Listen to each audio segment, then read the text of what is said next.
কিছুদিন আগে অফিসে এক অবাঙালি কলিগের সাথে আড্ডা দিচ্ছিলাম। কথায় কথায় সুশান্ত সিং রাজপুতের কেসটা আসতে সে বলে উঠলো, বাঙালি লোক ব্ল্যাক ম্যাজিক করতে হ্যায়, ইয়ে সহি হ্যায় ক্যা?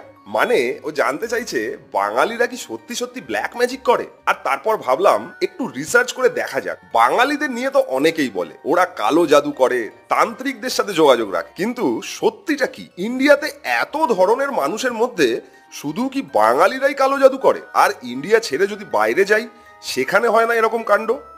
হ্যালো বন্ধুরা, সুশান্ত সিং রাজপুতের কেস চলাকালীন এই ব্ল্যাক ম্যাজিক জিনিসটা হঠাৎ করে খুব যেন ট্রেন্ডিং এ চলে এসেছিল। ব্ল্যাক ম্যাজিক ব্ল্যাক ম্যাজিক আর তার জেরে সুশান্তের গার্লফ্রেন্ড রিয়াকে কতই না ট্রোল সহ্য করতে হলো। আর তারপর এই ট্রোলিং রিয়ার থেকে শিফট করে কিরকম যেন সমস্ত বাঙালি মেয়েদের উপর চলে এলো। বাঙালি মেয়ে মানে ব্ল্যাক ম্যাজিক করে, তারা ছেলেদের জীবন ধ্বংস করে।